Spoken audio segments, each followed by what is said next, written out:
Bismillahirrahmanirrahim. In the name of God, the most merciful, the most beneficent. Good afternoon, bonjour, assalamu alaikum, bakhair raghlai. Mr. Prime Minister, Madam Trudeau, Sophie, Mr. Speaker, members of the House, members of the Senate, distinguished guests, my parents, Ziauddin and Torpikai,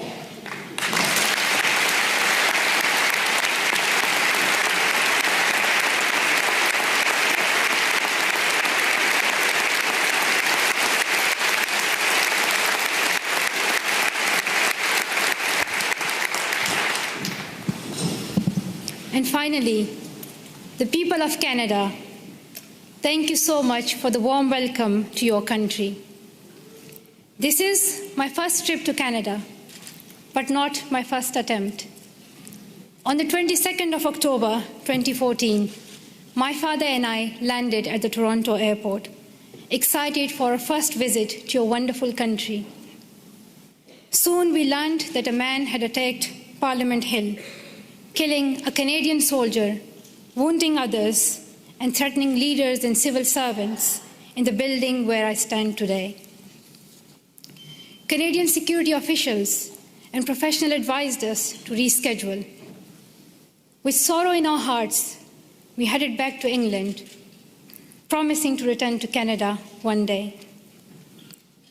The man who attacked Parliament Hill called himself a Muslim, but he did not share my faith.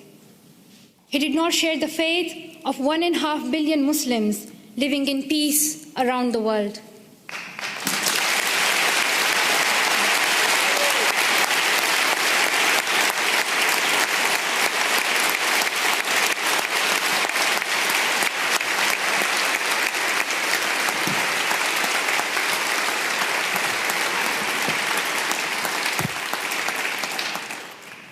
Back to my point that the man who attacked Parliament Hill called himself a Muslim, but he did not share my faith. He did not share the faith of 1.5 billion Muslims living in peace around the world. He did not share our Islam, a religion of learning, compassion, and mercy. I am a Muslim, and I believe that if you pick up a gun in the name of Islam and kill an innocent person, you are not Muslim anymore.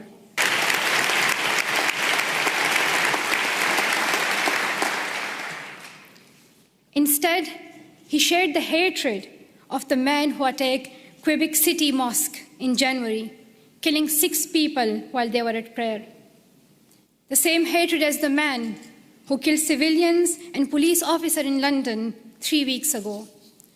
The same hatred as the men who killed 132 school children in Pakistan Army Public School in Peshawar. The same hatred as the man who shot me and my 2 school friends. These men have tried to divide us and destroy our democracies, our freedom of religion, our right to go to school. But we and you refuse to be divided. Canadians, wherever you are born, however you worship, stand together. And nothing proves this more than your commitment to refugees. Around the world, we have heard about Canada's heroes. We heard about the members of the First United Church here in Ottawa, who sponsored newlyweds Amina and Abraham. A few months later, the family had their first child, a little girl named Maria. The church decided to raise more money to bring Abraham's brother and family to Canada, so Maria could grow up with her cousins. We heard about Jorge Salazar in Vancouver, who came to Canada as a child refugee, fleeing violence in Colombia. As a young adult, he's working with today's children, immigrants, and refugees, helping them adopt with the new culture and country. And I'm very proud to announce that Farah Muhammad, a refugee who fled Uganda and came to Canada as a child, is Malala Fund's new CEO, a Canadian who will now lead the fight for girls' education around the world.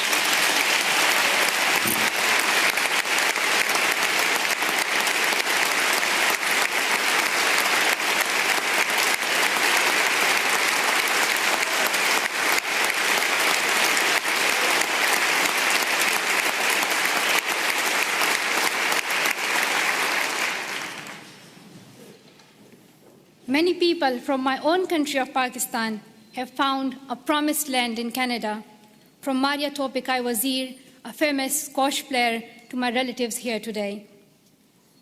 Like the refugees in Canada and all around the world, I have seen fear and experienced times when I did not know if I was safe or not.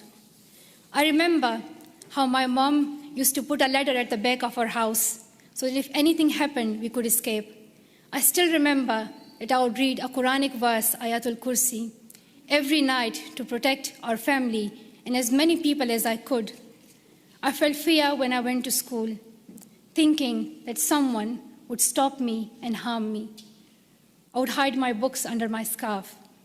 The sound of bombs would wake me up at night. Every morning I would hear the news that more innocent people have been killed.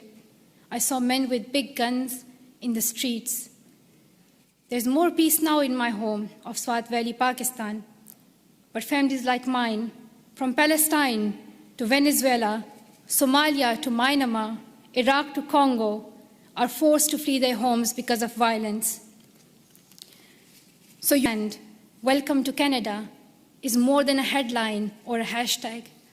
It is the spirit of humanity that every single one of us would yearn for if our family was in crisis. I pray that you continue to open your homes and your hearts to the world's most defenseless children and families, and I hope your neighbors will follow your example.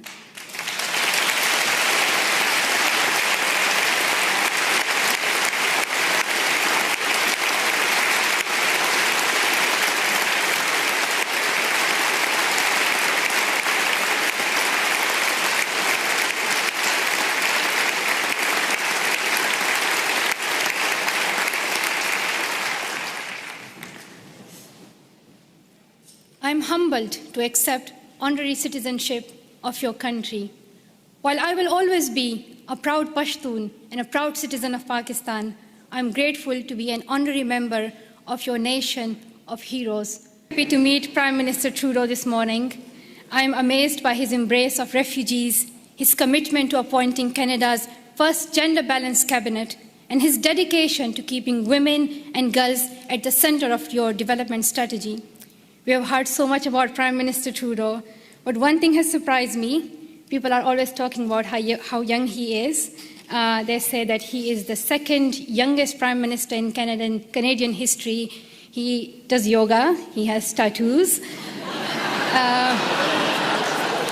While it may be true that Prime Minister Trudeau is young and he is young head of government, I would like to tell something to the children of Canada, that you don't have to be as old as the very young Prime Minister Trudeau to be a leader.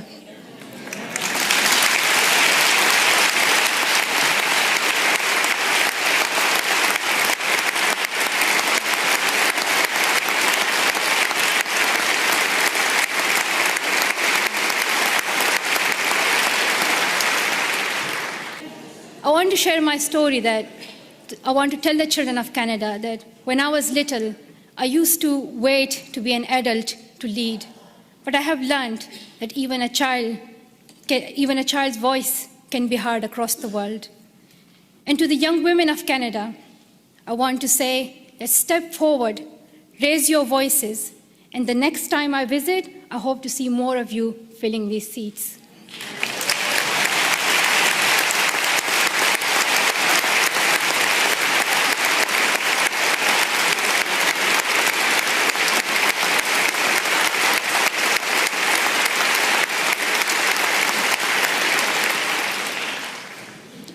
And to the men of Canada, be proud feminists and help women get equal opportunities as men.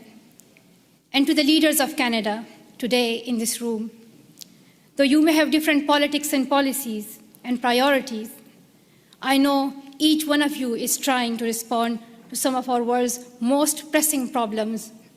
I have traveled the world and met many people in many countries.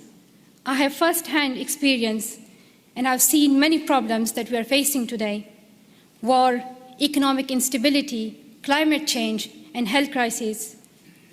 And I can tell you that the answer is girls. Secondary education can transform communities, countries, and our world. And here's what the statistics say: that if all girls went to school for 12 years, low and middle-income countries could add $92 billion per year to their economies. Educated girls are less likely to marry young and contract HIV, and more likely to have healthy and educated children. The Brookings Institution calls secondary education for girls as the most cost-effective and best investment against climate change. When a country gives all its children secondary education, they cut their risk of war in half.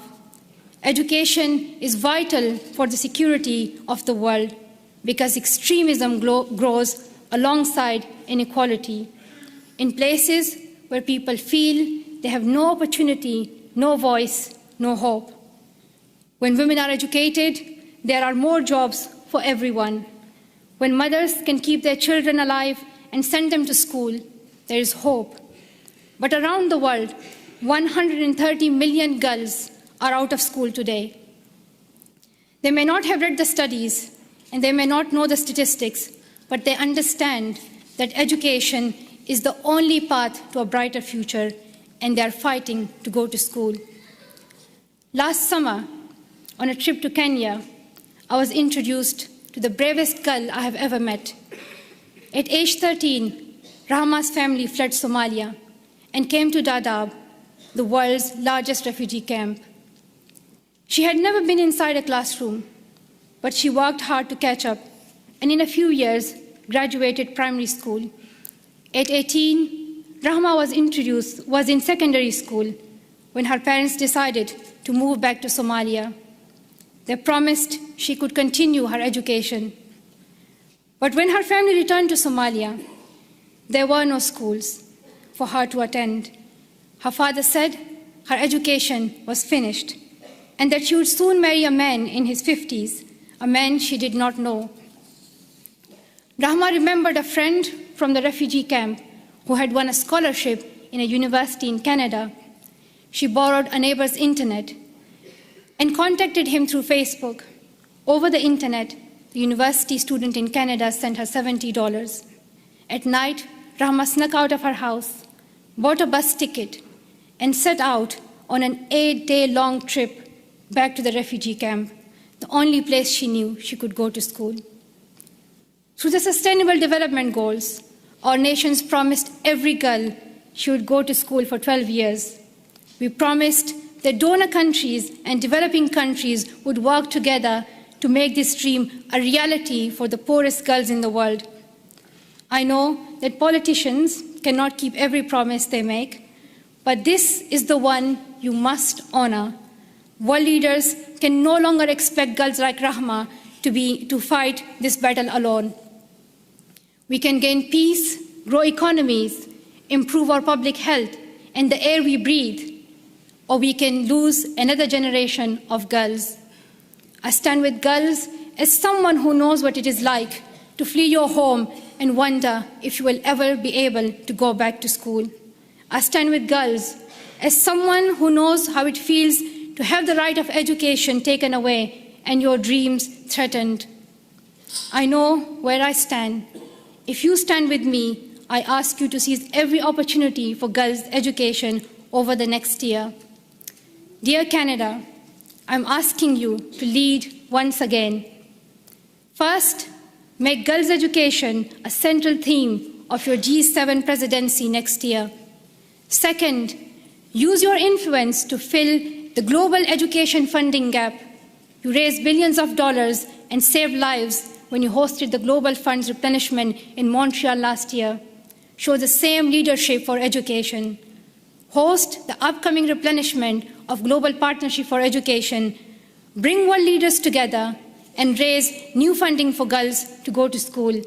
If Canada leads, I know the world will follow.